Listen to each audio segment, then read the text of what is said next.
Ethan Hayes never believed in fate. He believed in logic, in clean lines, in the kind of order that made sense on paper. But all of that fractured the moment he saw her. It was late spring in Willow Creek, a small town where people still waved at strangers and time moved a little slower. The sun was dipping behind the maple trees, scattering gold across the sky, and Ethan was standing outside the old bookshop, waiting for a friend who was already 20 minutes late. That's when he saw her. A woman in a soft pale blue dress, her hair catching the sunlight like strands of warm honey. She was browsing a table of second-hand novels, moving her fingers gently over the spines, as if she already knew the stories hidden inside them. Ethan didn't believe in fate, but fate apparently believed in him. She looked up at him with a quiet, curious smile, the kind that didn't ask permission to rearrange the air around it. And just like that, Ethan Hayes, a man who prided himself on emotional discipline, forgot how to breathe. "Hi," she said simply. Her voice felt like sunlight filtering through an open window. Ethan cleared his throat. "Hi. Do you read a lot?" She lifted an eyebrow. "I'm standing at a table full of books. What do you think?" He laughed. Awkwardly, nervously, honestly. And that made her smile again. "My name's Lily," she said. "Ethan," he replied. They talked as if they had known each other in another lifetime. About old books, about the way Willow Creek smelled like warm rain after sunset, about how Lily preferred sad stories because they felt more honest. Ethan found himself studying the way her eyes softened when she was thinking, the way she tucked a loose strand of hair behind her ear when she was unsure of something, the way she leaned in slightly when she spoke, as though she wasn't afraid of being close. He didn't fall in love with Lily in a single moment. He fell in love in hundreds of tiny ones. Like when they walked to the lake and she dipped her fingers in the water, claiming she could feel stories in it. Or when she laughed at his dry humor, even when it wasn't that funny. Or when she told him she wanted a love that didn't just fill the silence, but understood it. Weeks became months, and Ethan found himself doing things he had never done. Spontaneous late-night drives, dancing barefoot in the grass, learning to make Lily's favorite lemon tea even though he hated the taste. He learned her favorite songs. She learned the way he liked his coffee. They learned each other. They were opposite in every predictable way. Lily was warmth. Ethan was structure. Lily believed in magic. Ethan believed in maps. But together they created a world that made perfect sense even if nothing else did. They fell asleep on park benches. They kissed in the rain. They whispered dreams into the sky because dreams travel farther at night, Lily always said. And Ethan began believing her. He didn't know it yet, but the best part of his life was unfolding quietly, beautifully, inevitably. And the worst part was already approaching, just beyond the edges of the story. But for now there was only love. Full, bright, terrifyingly fragile love. The kind that changes everything. The kind that doesn't let go. Lily always moved like sunlight. Soft, warm, and impossible to hold for long. But by early autumn, Ethan noticed the light dimming. It began with little things. Pause in her step. A distant look in her eyes. A smile that didn't rise as quickly as before. First he didn't worry. Everyone gets tired. Everyone has off days. But Lily wasn't off. She was slipping. He found her one morning sitting on the porch swing, wrapped in a blanket despite the warm air. Her eyes were fixed on the horizon as if searching for something she couldn't name. "You okay?" Ethan asked softly. She smiled, but it didn't reach her eyes. "Just a little tired." She said that a lot lately. Just a little tired. Just a long day. Just not feeling like myself. But Ethan felt the truth long before he understood it. Lily was fading. He began noticing more signs. She'd lose her breath climbing the stairs. Her hands trembled when she held a mug. Sometimes, in the middle of a conversation, she'd pause, as if trying to remember where she'd placed her thoughts. Ethan tried to keep life normal. They still walked through the park, though slower now. They still watched sunsets, though Lily leaned her head on his shoulder more often, as if she needed help holding herself up. One evening, they sat by the lake where they'd first talked for hours. Lily rested her head against his chest, her breathing soft and uneven. "Ethan," she whispered. "Yeah. Do you ever feel like time is running faster for some people than for others?" His heart tightened. "Why are you asking that?" She didn't answer. She just touched the surface of the water with her fingertips and watched the ripples dissolve. "What's happening, Lily?" Ethan finally asked. He tried to keep his voice steady, but it cracked like dry wood. She looked at him gently. Too gently. The kind of gentle that comes before goodbye. "I don't want to ruin this," she said. "I don't want to ruin us." "You could never ruin anything," he whispered. Lily shook her head, looking down at their intertwined hands. "I've been going to the doctor for weeks. Tests. Scans. More tests." She swallowed hard. "Something's wrong. With my blood. With my immune system. They're not sure yet. But they're concerned." The world tilted. Ethan felt the earth disappear beneath his feet. He tried to speak, but his lungs refused to move. "How long have you known?" he finally managed. "Long enough to be afraid," she whispered. "Not long enough to accept it." Her eyes filled with tears. She tried to blink away. "I didn't tell you because I didn't want this," she gestured between them. "To become sadness." Ethan pulled her close, burying his face in her hair. "You don't face anything alone. Not while I'm here." She trembled against him. Not from cold. From everything she couldn't say. From everything he was terrified to hear. In the weeks that followed, Lily's condition worsened.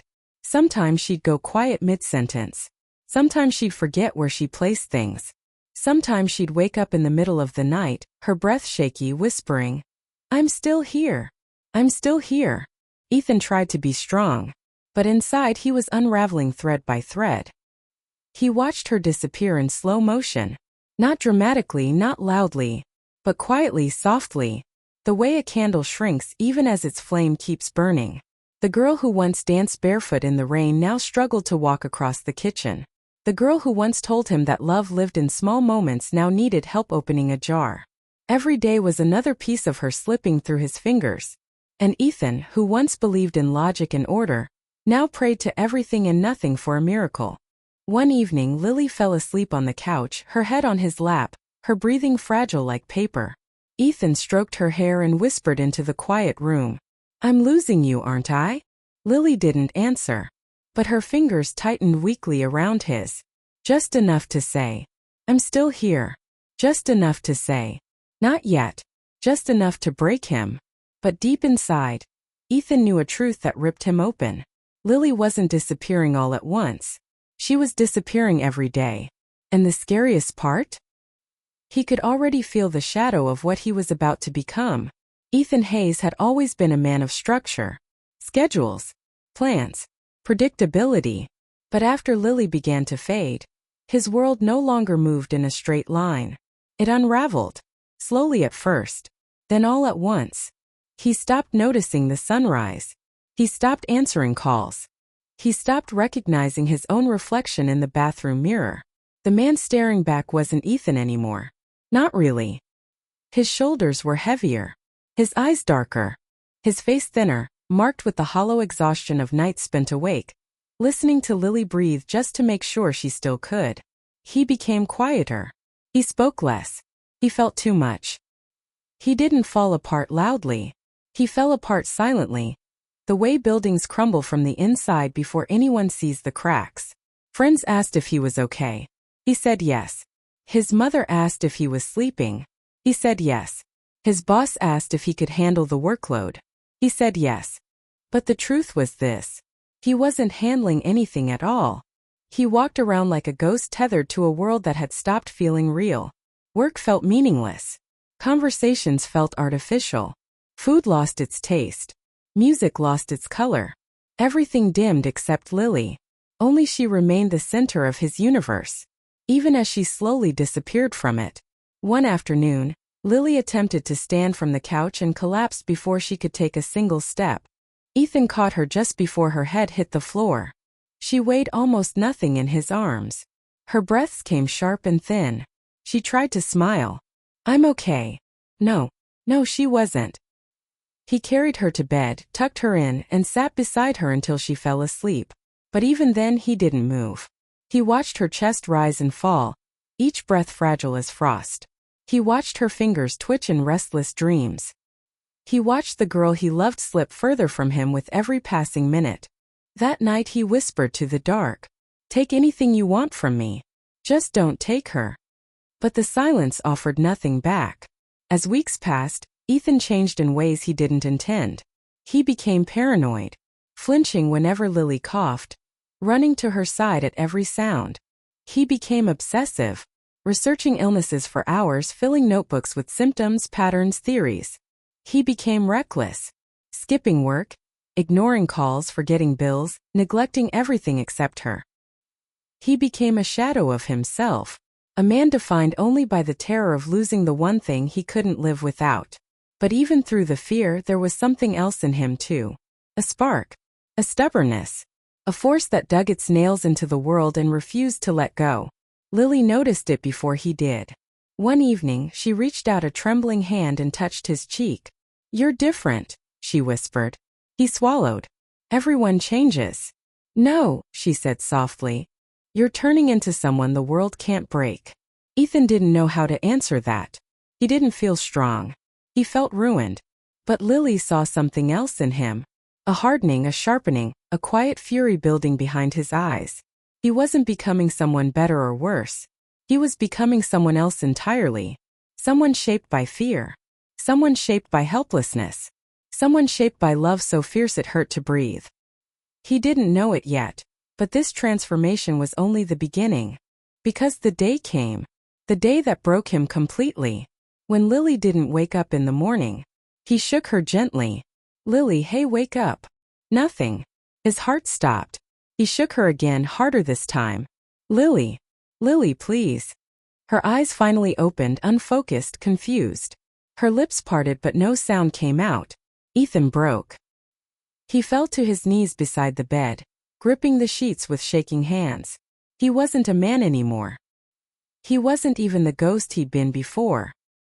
He was a shadow with one purpose, one instinct, one truth. He would not lose her. Not quietly. Not gently. Not the way the world expected. He would fight for her. He would claw at the truth until his fingers bled. He would become whatever he had to become, even if it destroyed him. Ethan didn't remember the moment fear turned into suspicion. Maybe it was the way Lily's doctor hesitated when explaining her test results.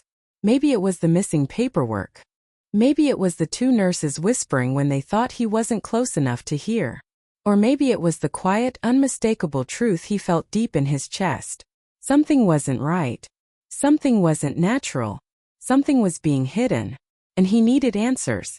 The breaking point came 3 days after Lily's worst collapse. The hospital room felt too cold, too white, too still. Machines hummed around her, their soft beeping measuring time Ethan no longer trusted. Lily was hooked to monitors, her breath shallow and uneven. A doctor he had never seen before entered the room without knocking. A tall man with pressed sleeves, emotionless eyes, and a clipboard held like a shield. "Her condition is progressing," he said flatly. "Progressing how?" Ethan asked. The doctor didn't look up. "In the expected direction." Ethan stepped closer. "What direction is that?" The doctor finally met his eyes. His expression was calm. Too calm. The type of calm that belongs to someone hiding something. "We're doing what we can," the doctor said. Then he turned and left. Just like that. No explanation. No comfort. No clarity. Ethan clenched his fists so tightly his nails cut into his skin. Expected direction? He had seen her results disappear off the hospital portal. He had overheard nurses exchanging numbers instead of symptoms. He had asked simple questions, only to receive complicated non-answers. None of it made sense. Unless someone didn't want him to know the truth. That night, Ethan began digging. He stayed up until dawn, searching every medical database he could access, comparing symptoms, looking for patterns. Fatigue, memory lapses, weak immune function, neurological confusion, collapse. It could have been anything, but it didn't match only natural causes. Something else aligned too perfectly. Side effects. Specifically, side effects of an experimental drug trial. One that had been quietly running in the region for the past year. One that targeted the immune system. One that had been linked to unintended patient decline in preliminary reports. Ethan stared at the screen as the truth clicked, like lightning splitting open the sky. Lily was never meant to be sick. She was made sick. By someone. By something. By a system that expected her to fade quietly. But Ethan Hayes was done being quiet. The next morning he walked into the hospital with a stillness so sharp it felt like steel. He headed straight to the administrative wing, ignoring the staff-only sign as if it meant nothing. A nurse stepped in front of him. "Sir, you can't be back here." "I'm not leaving until someone tells me why my girlfriend is dying," Ethan said, his voice low, steady, and dangerous. Something in his tone made the nurse step back. He entered the records room and began searching, name after name, file after file, until Lily Carter, participant ID number 47, clinical trial 13, immunotherapy research study, status withheld, withheld, withheld. What were they hiding? His pulse hammered. He snapped photos of the documents before anyone could stop him. Just as he turned to leave, the same doctor from before appeared in the doorway. "You shouldn't be here," the doctor said. "You put her in a drug trial without telling her," Ethan said coldly. "You poisoned her." The doctor exhaled as if tired. "Mr. Hayes, you don't understand." "No," Ethan cut in. "You don't understand. I'm not afraid of you. I'm not afraid of this hospital. And I'm not afraid of whatever you think you can do." The doctor's jaw tightened. "You're making this more difficult than it needs to be." Ethan stepped closer, eyes hard. "You have no idea how difficult I can be." Silence stretched between them like a wire pulled too tight. Finally, the doctor spoke. "The trial cannot be publicly disclosed. But removing her from it would require." "Do it," Ethan growled. "It's not that simple." "Do it," he repeated, his voice shaking with fury. The doctor blinked, startled by the force behind the words.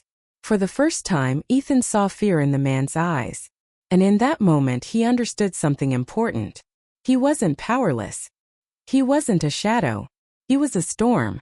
The next hours were chaos. Paperwork suddenly appeared. Tests were redone.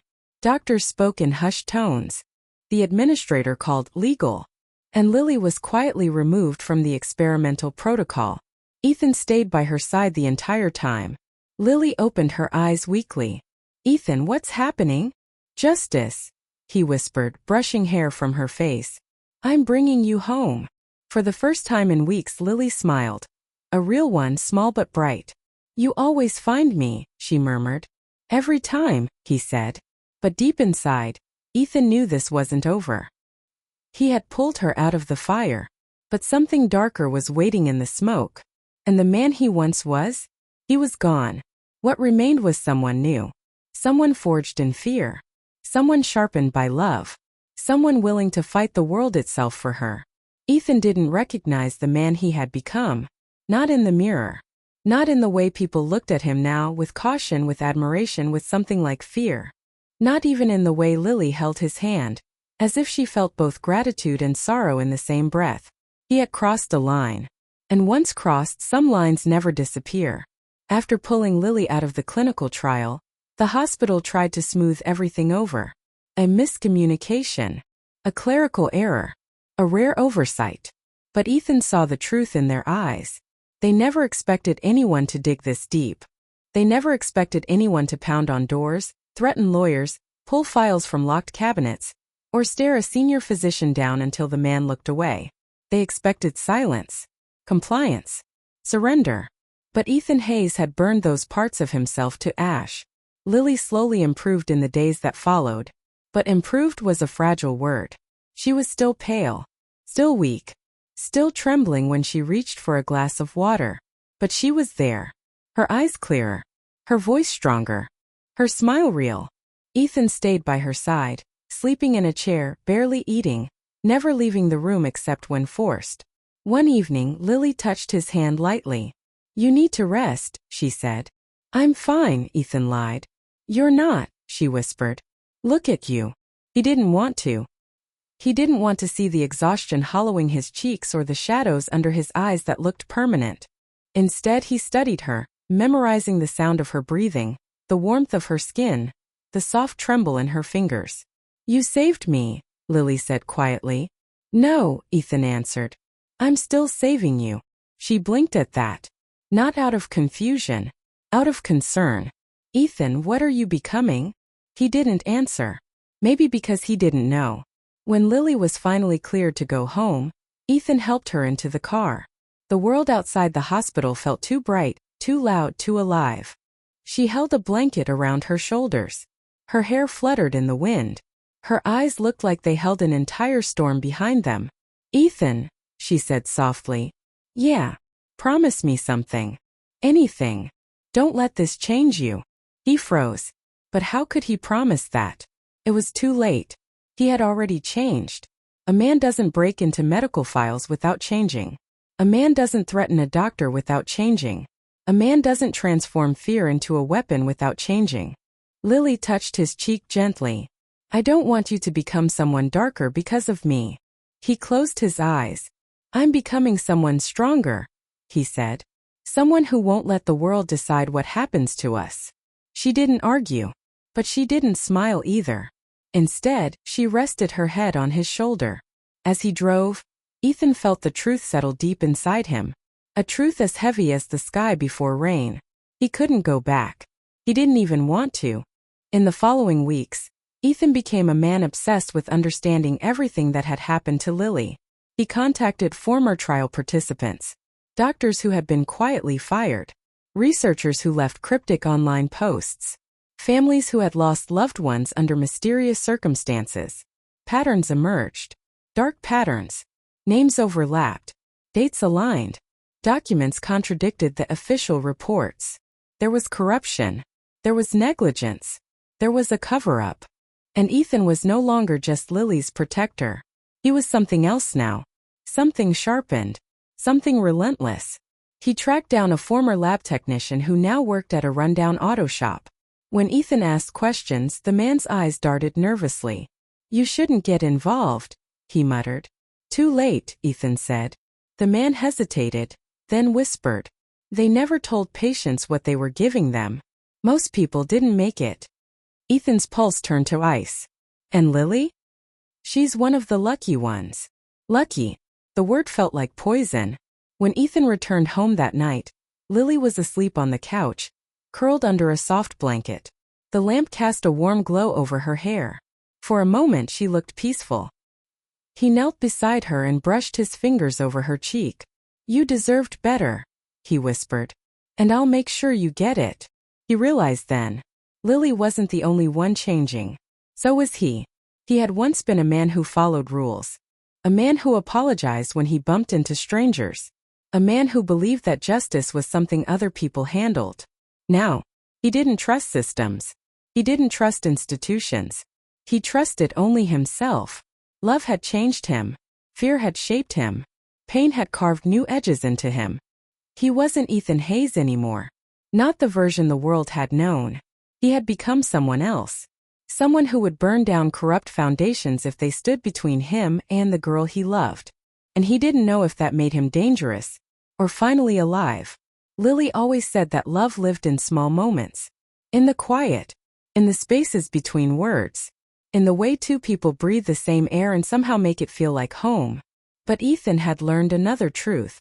A truth carved into him by fear, sleepless nights, and the fragile sound of her heartbeat. Love and pain are not opposites. They are twins, born from the same place. He learned this on the evening everything finally cracked open. Lily had been home for about a month. The color had slowly returned to her cheeks. Her laughter appeared again, soft at first, then brighter. She could walk longer, speak longer, dream longer. But the emotional distance between them, that was growing. Not out of anger. Not out of resentment. Out of something far more heartbreaking. Lily's fear for him. One night, they sat together on the back porch. The garden lights glowed faintly. The air smelled like rain and blooming roses. Lily wrapped her blanket tighter around her shoulders, but her eyes stayed fixed on Ethan. You've changed, she said quietly. Ethan had expected the words, but hearing them still cut deep. I changed because I had to. No, she whispered. You changed because you were hurting. He looked down at his hands. Hands that had shaken doctors, ripped open files, dug into darkness. Hands that had saved her. hands that might have also lost something in the process. "Lily, I would do anything for you," he said. "Yes," she replied. "And that scares me." He met her gaze, stunned. She reached out, her fingers trembling, and touched his cheek. "You became someone else to save me. But now you don't know how to come back." Her voice cracked. "I don't want to be the reason you lose yourself." He closed his hand around hers. "You're the reason I survived myself." But she shook her head. "No. Listen to me." Her eyes brimmed with tears. "You carried my pain like it was yours. You fought monsters I didn't even see. You burned yourself to keep me warm." Her breath hitched. "And I'm afraid that one day you'll wake up and realize you became someone you don't recognize, because of me." Ethan felt something inside him break. Softly, painfully, like glass under a gentle footstep. He pulled her into his arms, holding her as if the world were collapsing again. "You didn't do this to me," he whispered. "The world did. And I refused to let it take you." She pressed her face into his chest. "And what if it takes you instead?" They stayed like that for a long time, breathing the same slow rhythm, hearts beating out different kinds of wounds. Finally, Lily pulled away. "I want us to find our way back," she said. "To the parts of you that aren't built from fear. To the parts of me that aren't fading." Ethan swallowed hard. "How?" Her answer was simple. "We heal. Together. Not by forgetting. Not by pretending nothing happened. But by accepting that pain had reshaped them. And that love was the only thing strong enough to shape them again." Healing wasn't magic. It wasn't easy. It wasn't quick. Some days Lily cried without knowing why. Some days Ethan woke up shaking, expecting alarms and nurses and doctors with cold eyes. Some days they fought. Some days they couldn't talk at all. Some days they clung to each other like lifelines. But slowly, quietly, the shadows around Ethan began to fade. Not disappear, no. Some shadows stay forever. But they softened, because Lily was getting better. And Ethan was allowing himself to feel sunlight again. He started running in the mornings. Started eating real meals. Started going back to work not because he had to, but because he wanted to feel human again. He even smiled. A real smile. The kind he thought he had lost. And every time Lily saw it, she fell a little more in love with the man returning to her. One evening, months later, they walked by the same lake where they had first met. The water shimmered gold beneath the setting sun. Lily leaned her head on Ethan's shoulder. "Do you ever think about everything we went through?" she asked. "Every day," he admitted. "Does it hurt?" He took a long breath. "Yes," he said. "But not in a bad way." She looked up at him softly. "What do you mean?" Ethan stopped walking and turned to face her. "Pain didn't destroy our love," he said. "It defined it. It showed me what I'm willing to fight for. It showed me who I really am." He touched her cheek. "And it showed me that you're not just someone I love. You're someone I'd walk through fire for. Someone I'd break for. Someone I'd rebuild for." Lily's eyes filled with tears, but not the kind born from fear. The kind born from something deeper. Something whole. Something true. She whispered, "Ethan, love shouldn't hurt this much." "No," he said softly. "But real love always hurts a little. Because losing it would hurt more." A single tear slid down her cheek. Ethan caught it with his thumb. "That's what I learned," he said. "Love and pain aren't enemies. They're one. They shape each other. They strengthen each other." He leaned his forehead against hers. "And I would choose this. Choose you. Every time." Lily closed her eyes and whispered the words he didn't know he needed to hear. "Then let's keep choosing each other." And as the sun dipped below the horizon, painting the lake in colors that looked almost unreal, Ethan realized something he had been afraid to believe. They weren't broken. They were reborn. Together.